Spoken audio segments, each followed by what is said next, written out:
A continuación, Medicina Ecológica.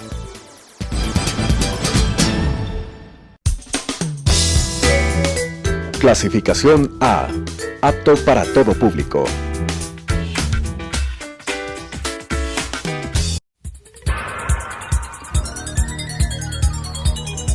Las opiniones vertidas en este espacio por la producción y dirección del programa son de exclusiva responsabilidad de sus autores y de quienes intervienen en ellos.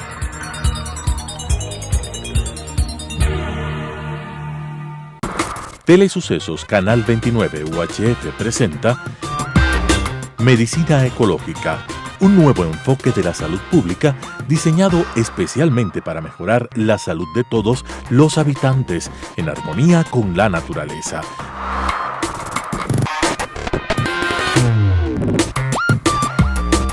Con la conducción del Dr. Walter Mena Ordóñez. Medicina Ecológica.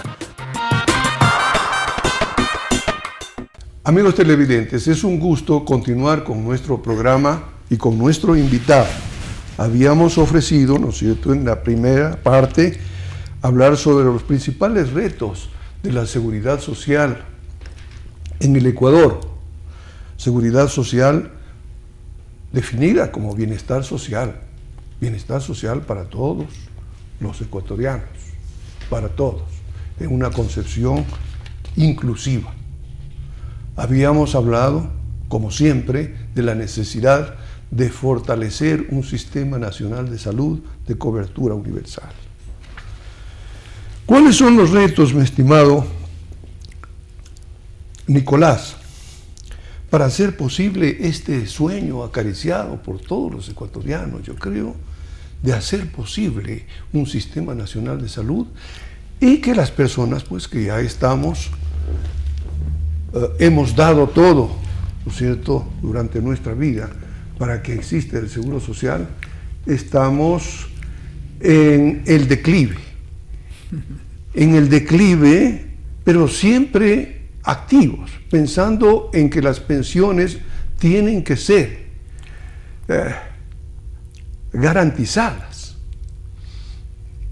por el Estado a través de las cotizaciones, naturalmente, que cada uno de nosotros hacemos en el curso de nuestra vida laboral. Bienvenido nuevamente, mi estimado Nicolás. Gracias, Walter. El punto para mí es un poco complejo, porque para reactivar la seguridad social hay que plantearse una reforma estructural en lo laboral. ¿Y por qué digo esto? Porque si no hay una relación de trabajo seria y formal, no hay trabajadores afiliados al Seguro Social. Al no haber trabajadores afiliados al Seguro Social, no ingresan aportes, ni para el sistema de pensiones, ni para el seguro médico, ni para el seguro de cesantía. No ingresan, se van reduciendo. Te decía, la población económicamente activa es de 8 millones y el número de afiliados cotizantes ha ido disminuyendo por distintas razones. Por distintas razones que en su momento las autoridades tendrán que ajustar. Razones de tendencias políticas en la década pasada, disposiciones laborales tremendas en perjuicio de la relación de trabajo. Y eso perjudica al trabajo. Se han cerrado empresas, se han eliminado a trabajadores, han salido trabajadores, no solamente por COVID, sino como consecuencia de una serie de acumulaciones de este tipo de concepto. El número de afiliados está en 2.400.000. ¿Quién tiene fe en el Seguro Social para depositar ahí sus ahorros, a que le garanticen una renta digna? En el país, los que tienen una renta espectacular, los militares y los policías. Pero como no somos militares ni policías, somos simples ciudadanos, tenemos el Seguro Social que no ha sabido administrar estos conceptos. Con algo más, en esa reestructura laboral que permita generar trabajo, empresas del tamaño que sean, grandes, medianas o pequeñas, que permita reactivar esa relación constante del trabajo. Hay un punto que es clave. Usando el tema biométrico, como la expectativa de vida ha aumentado, hay que aumentar la edad de vejez, ya no 60 años. Les hago recuerdo, amigos televidentes, de un tema. Hasta el año 2000, desde que se fundó el Seguro Social en 1940, la edad de vejez para tener derecho a la vejez era 55 años. Subió la comisión interventora en el gobierno de Maguad, Alfredo Mancero, con Gladys Palán. Sacaron una ley. Alfredo conocía el tema, aunque era economista, pero conocía el tema, porque ya estuvo de ministro de Trabajo en el gobierno de Roldós y de Hurtado y dirigía el IES. Y se subió la edad de vejez de 55 a 60. Hubo una transición para que los que están cerca no se afecten, pero hubo una transición en una ley sana, una ley que luego en el gobierno de Gutiérrez se vino abajo. Sigue siendo 60 años la edad mínima de vejez, pero aunque en la década pasada el expresidente, ese señor de color verde, minimizó a los viejos y sobre todo a los médicos, recordarás que prohibió que en el sector público trabajen médicos de 70 o más años, cuando son los que más saben. Discúlpame. Despidió a un número considerable. Así es. O a todas las personas en el sector público, imagínate. En el sector público. Y si yo tengo algún problema del corazón, me voy a buscarle al doctor Rafael Arcos, pues. No me voy a buscarle a un muchacho recién graduado en Cuba. No, pues. Claro. No, eso es imposible. Entonces hay que hacer una reforma considerando esta relación biométrica. Dame un minutito nada más, que tiene un elemento básico. Si sube la edad a 65 años poniendo una transición, 5 años más se capitaliza y pagas 5 años menos, pero les pagas unas rentas a los viejos decentes, que vivan bien, para que vivan bien. Esa es una reforma básica. Y en adición, hacer los estudios actuariales para reestructurar el seguro médico con esa visión costarricense. Que no haya desperdicio. Vamos a canalizar la entrevista, este punto que es de fundamental importancia. Estamos en los retos de la seguridad social ecuatoriana, del seguro social ecuatoriano. Con toda razón, Nicolás nos ha hablado de la necesidad de tener un marco legal, con todas las reformas, y que él muy bien las ha expresado. Yo particularmente considero que es absolutamente necesario ese cambio legal. Pero me temo que también es necesario hacer reformas constitucionales para ligar estas reformas legales a ese nuevo marco constitucional. Y por supuesto, nuevos reglamentos. En esta parte de los principales retos del Seguro Social tenemos para preguntar algunas cosas, ¿no es cierto?, a nuestro ilustre invitado. Informes actuariales de calidad. ¿En qué medida los podemos tener? Sostenibilidad de las pensiones. ¿Cómo hacerlo? Solucionar el déficit del seguro campesino. ¿Cómo hacerlo? Cobrar la deuda del Estado en salud. Esto yo creo que es la parte más delicada. Financiar la atención de salud de los menores de 6 y 18 años, hijos de afiliados. Pues habíamos dicho ya con anterioridad que la cobertura de salud en el Ecuador se distribuye más o menos equitativamente, los 17 millones, entre el Seguro Social y el Ministerio de Salud.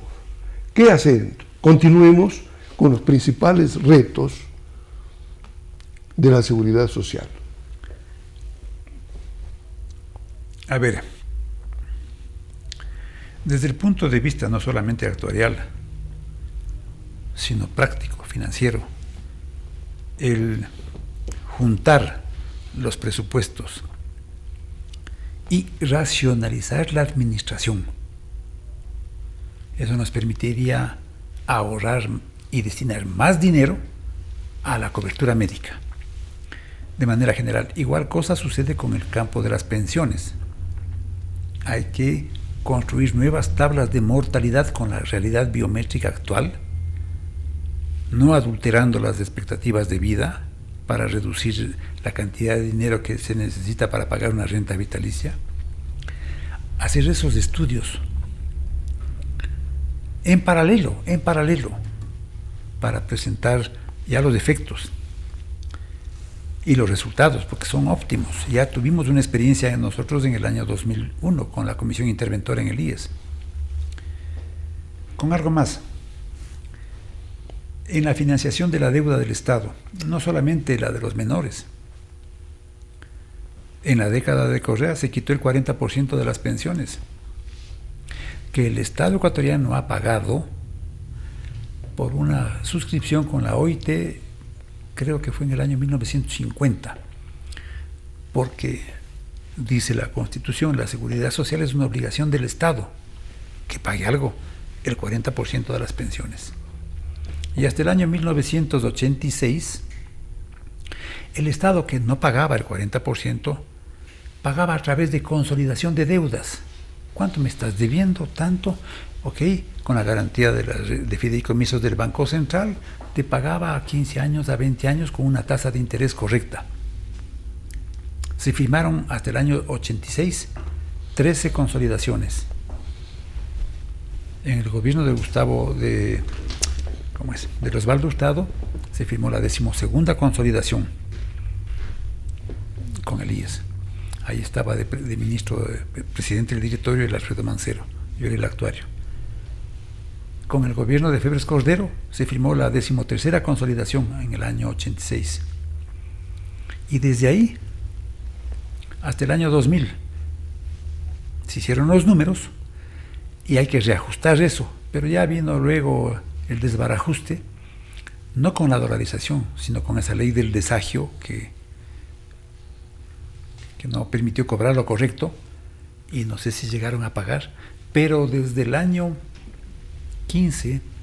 2015, el Estado no ha pagado el 40%. Te comento que a las entidades militares, y al ISPOL y al ISFA, paga el 60% de las pensiones. Es decir, los que pagamos impuestos contribuimos con eso. Imagínate, el Estado no ha pagado el 40% al IES. ¿Cuánto es? Habrá que calcularlo. Como este valor de la atención de salud que dijo el Estado que va a poner, según números que salen en revistas, en datos, en presentaciones. Estamos hablando del orden de los 5.000 a 6.000 millones de dólares por esta atención médica. ¿Ya? ¿Cuánto es del 40%? No sé. Habría que calcularlo. ¿Cuánto es lo que del fondo de pensiones en el año 2016 se llevaron, inclusive con algo más? Que para que la pensión del jubilado sea más pequeña, en el año 2015 salió una resolución del Consejo que acaba de ser eliminada por la Corte Constitucional. Te pongo el ejemplo. A un jubilado con 60 años de edad y 30 de aportes le toca el 75% del promedio de los 5 mejores años de sueldos de aportación. El 75%. ¿Ya? Si el sueldo promedio es, suponte, 1.500 del 75%, le da una renta de $900. A esa renta le aplicaron la raíz geométrica 60, así le llaman, con la aquiescencia actuarial, ¿ya? Y en vez de ser 900 le bajaban a 450, y que se pudre el jubilado civil. Así de duro es. La Corte Constitucional recién sacó todavía estábamos en el gobierno de Moreno, ya declaró la nulidad de eso, y acaba de publicar esa resolución de la Corte, declarándole inconstitucional a esa resolución. ¿Ya? Entonces, ¿cómo recaudar ese dinero? Si el Estado además no tiene. Es complejo el tema. El sistema antiguo de consolidaciones. ¿Cuánto me debes? Tanto, güey, me vas a pagar en 15, 20 años. Porque prefiero tener ese ingreso semestral, mensual, del dividendo de amortización de esa obligación, que no tener nada. ¿No es cierto? Ya está como que invertido el dinero. Ese es un esquema que hay que retomarlo. Hay que volver a plantear el esquema de consolidación de deudas del Estado a la seguridad social. En el tema de lo vigente, pero si en adición se hace la suma de la medicina ecológica con el sistema, con el modelo de Costa Rica, ahí vamos a encontrarnos un poco de plata en la racionalización de esa dispersión que da por la administración de tanta entidad y de concentrar en lo básico, que es la salud, la asistencia médica. Entonces, mecanismos hay. El reto es duro, es muy duro, pero en adición, Walter, si no se hace la reforma laboral, pero una reforma laboral consciente. En profundidad. En profundidad. Yo veo que el 2000 y el 2018 tú participaste, digamos, en dos hitos relacionados con la seguridad social. La comisión interventora que estuvo presidida por este gran ser humano y profesional, brillante y honesto, como fue Alfredo Mancero Samán, y el 2018 acompañado también de Simón Espinosa Cordero en la Comisión de la Verdad sobre el Seguro Social. Dime, ¿en qué medida esos informes que ustedes pasaron en 2018 tienen vigencia, fueron acogidos? ¿O resultó que fue en vano el trabajo que hicieron ustedes? Bueno, los veedores veíamos y opinábamos. Veíamos los resultados de los informes de unos equipos de auditoría de la Contraloría, de auditores, antiguos funcionarios de la Contraloría, que yo supongo actuaban con honestidad. Y observamos y vimos eso. En esos juicios, en esas, digamos, en esos estudios, se hicieron algo así como 39 auditorías a lo actuarial de todos los sistemas, a lo administrativo y financiero y al seguro médico y al tema del recurso humano, porque en el IES entraron a trabajar 38.000 personas cuando debían trabajar unas 14-15.000 personas. De ahí hay unas historias crudas. Nosotros concluimos nuestra actividad, nuestra función, que fue contribución a la patria, y eso es correcto, constatando que ya los informes, inclusive con las determinaciones de responsabilidad, estaban listos. ¿El 2018? En el 2018. 69, ¿y qué ha pasado? 69 acusaciones de delitos penales. Algo así como 1.500 acusaciones de delitos civiles y otra cantidad enorme de delitos administrativos. Ya.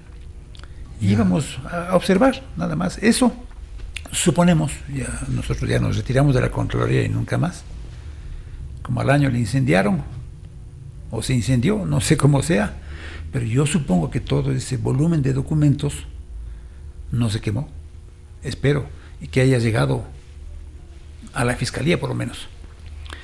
Pero ese es un proceso, un proceso jurídico que ojalá continúe, con autoridad, limpiando, puliendo esta mesa, ¿no? Pero el otro problema es el qué hacer, el cómo hacer el tema. Y en esto permíteme una observación. En el sistema previsional ecuatoriano, ¿cuánto paga? ¿Cuánto le cuesta? ¿Cuánto tiene que hacer un patrón en la contabilidad, sea grande, mediano o pequeño? ¿Cuánto tiene que hacer para una provisión y atender las obligaciones? Si yo pago un sueldo de $1,000, pagamos el IES el 21%, 21,33%. El fondo de reserva, el 8,33%, llegamos al 30%. El desahucio, Walter, que era una alternativa, Correa la hizo obligatoria, el 25%. Ya llegamos al 55%. La jubilación patronal, que es una cosa que hay que sustituirla como alternativa de solución, te cuesta otro 25%, la correcta, no la calculada por los ministerios, la calculadora esa del Ministerio del Trabajo creada por Correa, en donde se triplica la obligación. ¿Quién contrata a un trabajador si tienes que, en adición de pagarle los 500 tener una provisión de otros 500. ¿De dónde? ¿Cuál es la alternativa en la solución del sistema de pensiones? Sustituir la jubilación patronal, no eliminarla, pero que se jubilen en las mismas, con los mismos requisitos que en el IES, y trabaje aquí, en otra empresa, salga de la una, me vaya a la otra. Se constituye un fideicomiso muy controlado, muy observado y muy técnico, para que cuando me jubile en el IES, que me daría una renta, suponte, del 45% de mi último sueldo, este fideicomiso me dé otra renta del 45% y tenga el 90%. ¿Y por qué no el 100%? Porque ya las pensiones están exentas de tributos. Y tengo una renta que me permita ir a vivir en Cuenca. Tú sabes que en Cuenca, que es una linda ciudad, han hecho barrios, jubilados canadienses, escoceses, irlandeses, porque con esas jubilaciones que tienen decentes en Europa o en el Canadá, vienen acá a vivir como Dios manda. Porque en cambio nuestros jubilados civiles viven en condiciones, la mayoría en condiciones muy malas, con unas rentas que no alcanzan, y sin asistencia médica. Fíjate, sin asistencia médica, porque no tienen. Si tú te enfermas, antes de la pandemia, te decían, vaya al IES, y en el IES te decían, venga después de 6 meses que no tengo camas. En el Andrade Marín, eso pasaba. En los hospitales de las ciudades, no sé si eso sucedía, pero si no se hace esa reforma en el código, no eliminando la jubilación patronal, porque estarás de acuerdo conmigo, Walter, en la jubilación patronal, con una reforma que hicieron en el gobierno de Borja, un trabajador despedido intempestivamente con 20 años de servicio ya tiene derecho a la renta vitalicia y a la muestra hay que pagar 1 año a los herederos. Con adición, con algo más, si yo entré a trabajar a los 15 años, o 14 que permitía el código, más 20, 34. Aquí en Quito había una antigua empresa metalmecánica, con jubilados patronales desde los 34 años de edad hasta que se muera. Oiga, ¿de dónde saco tanto dinero? Es imposible. Entonces esa reforma, y eso es, yo creo que el presidente Lazo lo conoce, estoy seguro de eso. Eso tiene que plantearse.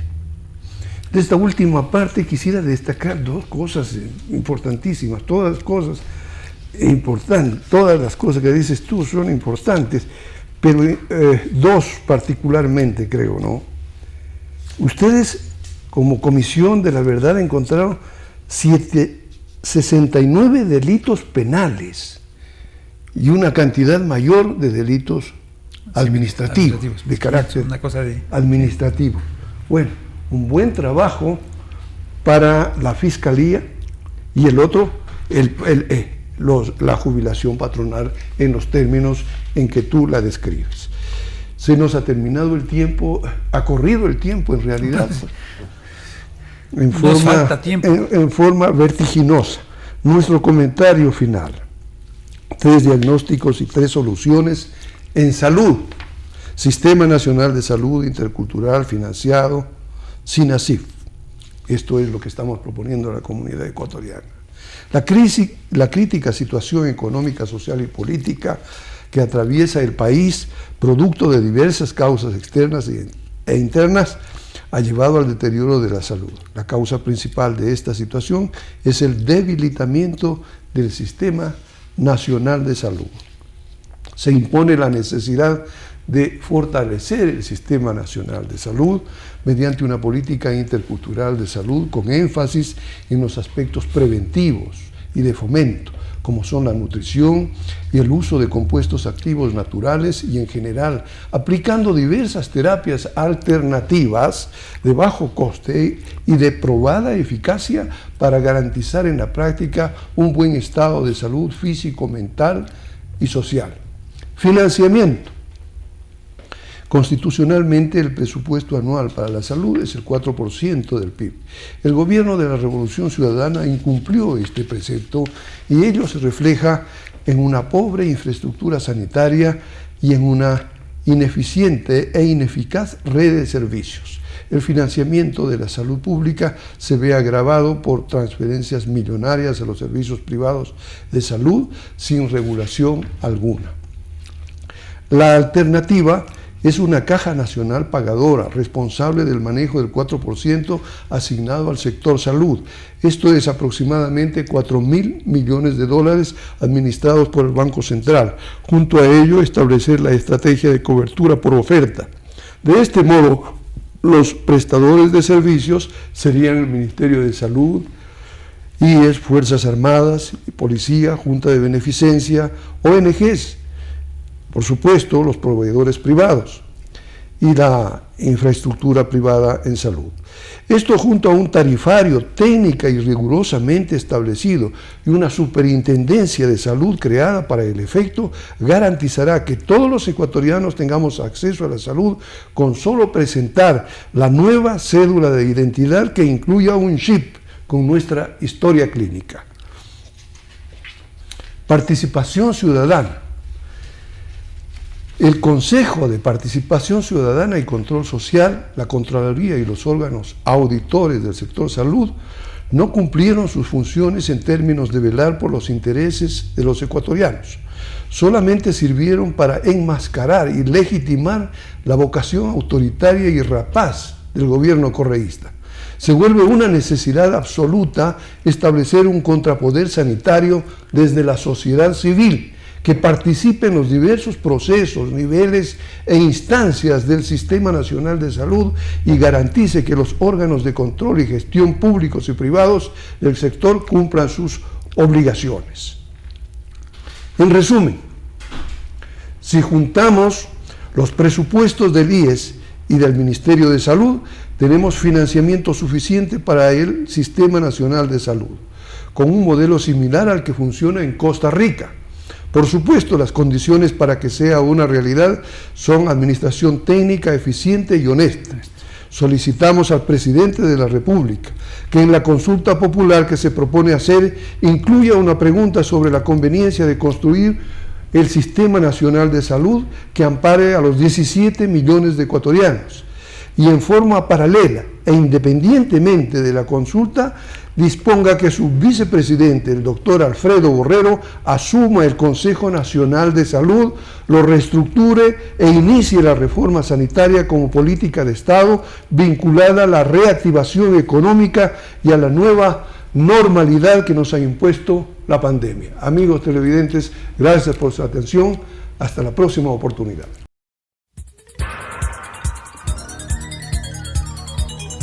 Las opiniones vertidas en este espacio por la producción y dirección del programa son de exclusiva responsabilidad de sus autores y de quienes intervienen en ellos.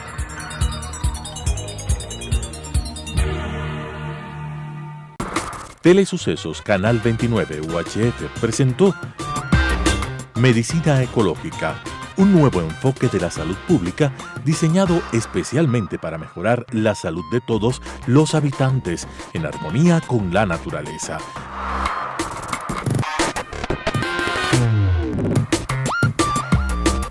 Con la conducción del Dr. Walter Mena Ordóñez. Medicina Ecológica,